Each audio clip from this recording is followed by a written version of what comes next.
pedophiles or sexual offenders, or I can't remember the term exactly he used, will find these people, will find the children or the women no matter what, and that visibility is not important. It happens that right up there on those 4 lots up there is Dr. Robert Moreno. He's a forensic psychologist. He has worked in Texas at a number of universities there. He has run counseling programs there for sexual offenders. He has been retained by the state of Texas to examine people prior and after charging on these things, and he has also worked with the FBI in this.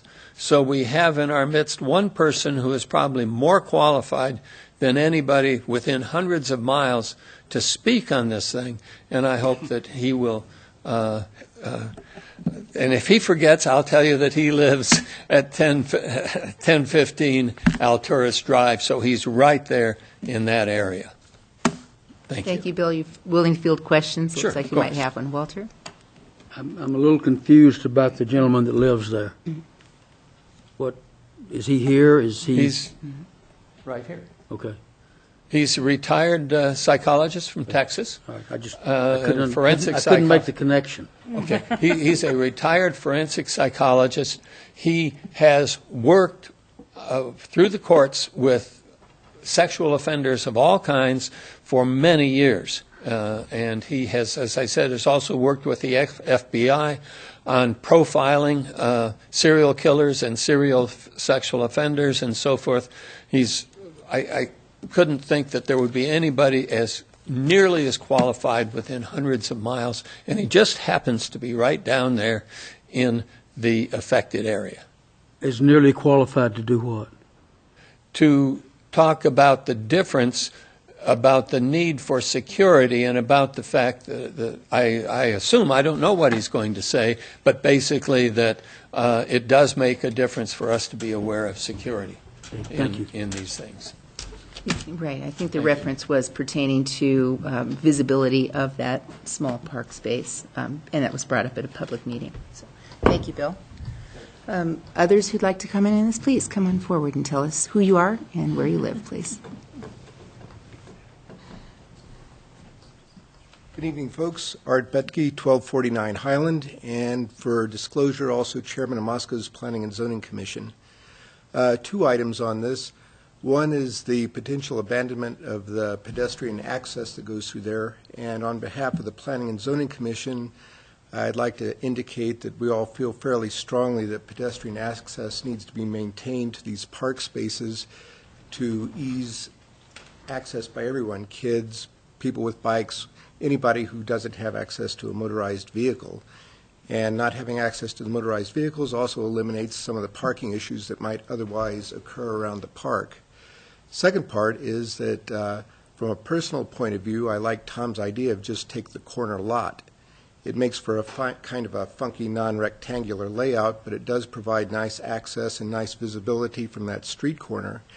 And then with the remaining, whatever amounts to 2,000-ish square feet that extends the other lot, when you do the subtraction, it turns into a pretty pricey $70,000 for about 5,000 square feet of lot. And I would encourage the Commission to think seriously about spending the city's money at that kind of price, or maybe just buy the lot after it's fully developed, which I think you can probably get lots for about $50,000 of that size in this town. So I wouldn't be real quick to abandon the pedestrian access through there, and I'd think carefully about purchasing those lots. And if you can just get the corner lot, that minimizes the amount of square feet afterwards that needs to be dealt with on part of the city. Okay. Thanks. Thank you. Others, please come forward.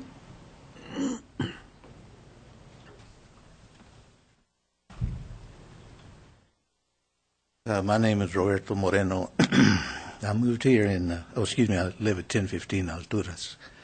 I moved here in 2010. Our children required us to move near one of them because we were getting older.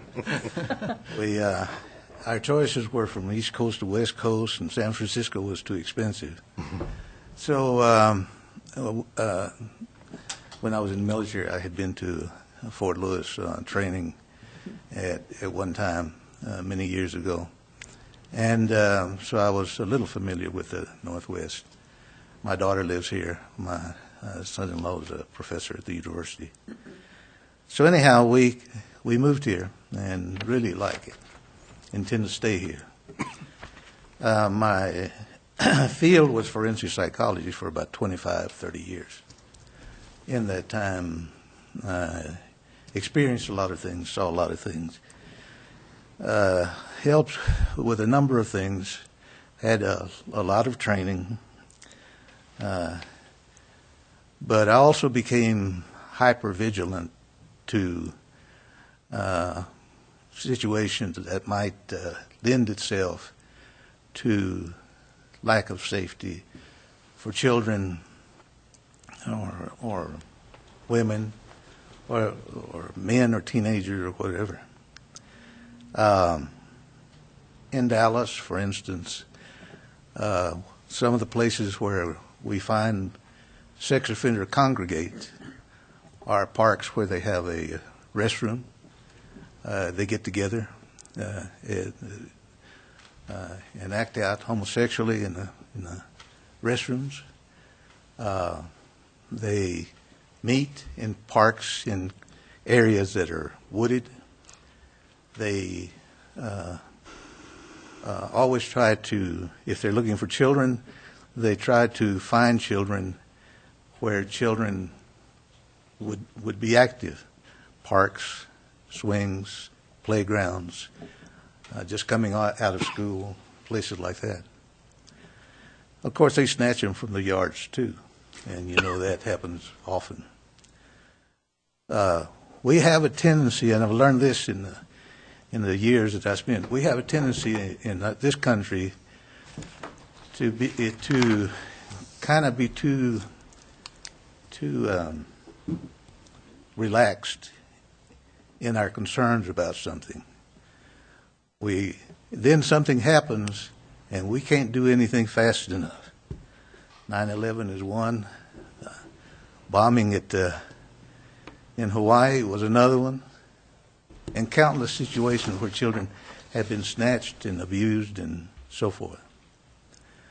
We say that they're okay, we don't need to watch them that closely, and then they're snatched from the yards. And these are the mild things. I've assisted with searching for children who had been snatched, unhappily have found their bodies after they've been killed. It's not an easy thing to do.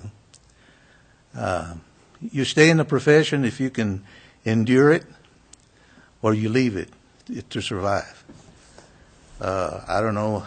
I guess my survival skills were pretty good. But finally, that I'm not doing it, I'm relieved. But I see a park like this needing people to be able to look in that park as they go by. East City Park, as I drive by it, you can see inside that park from all 4 streets as you drive by. That would not be an attractive place to snatch somebody, to abuse somebody. But you go to Mountain View Park, wonderful place to snatch somebody, to abuse somebody, to kill somebody. But there's only one street, and the rest of it is farmland and the creek.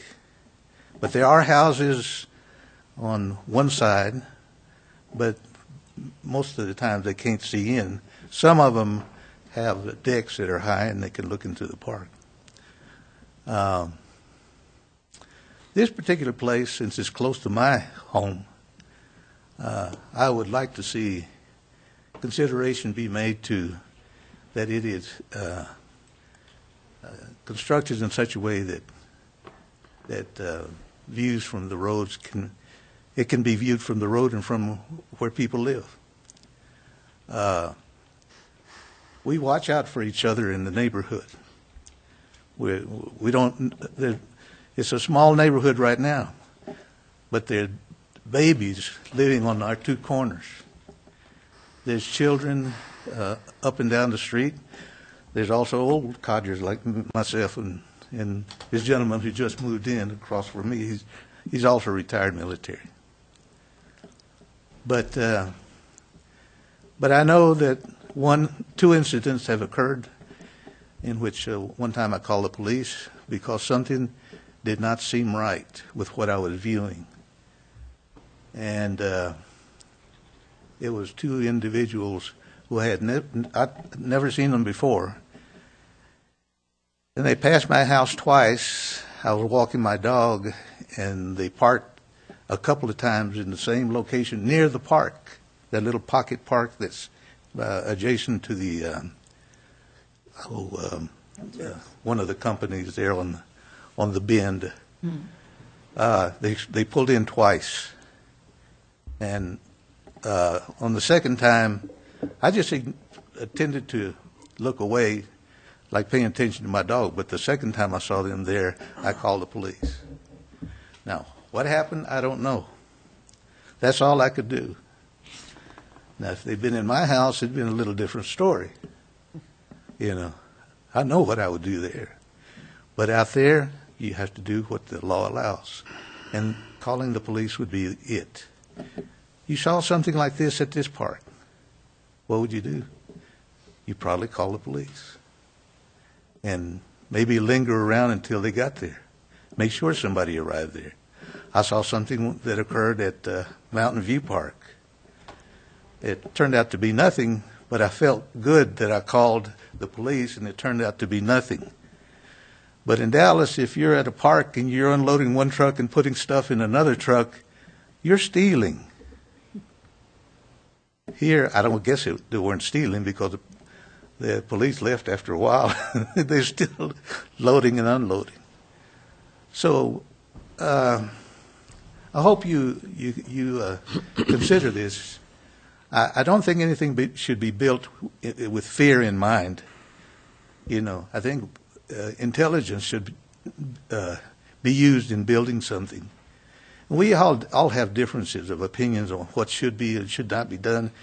We have political reasons for wanting to do something. We have monetary reasons for wanting to do something.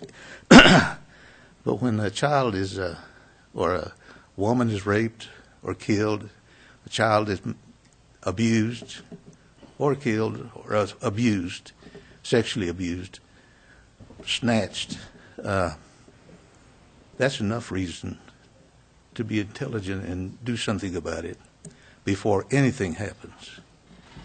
And since this is my neighborhood, I have a responsibility to my neighborhood. And hopefully I can be of help there just by watching, just by keeping my eyes open. But if we build something in such a way that it can't be visible, then it's a problem. It's a accident waiting to happen. Thank you. Thank you, Ms. Moreno. Others, please.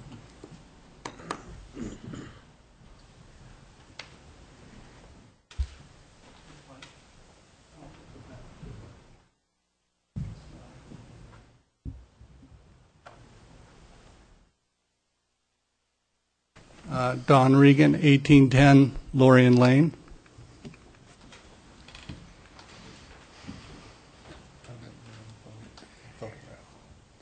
From the air. That one. No, the other one. That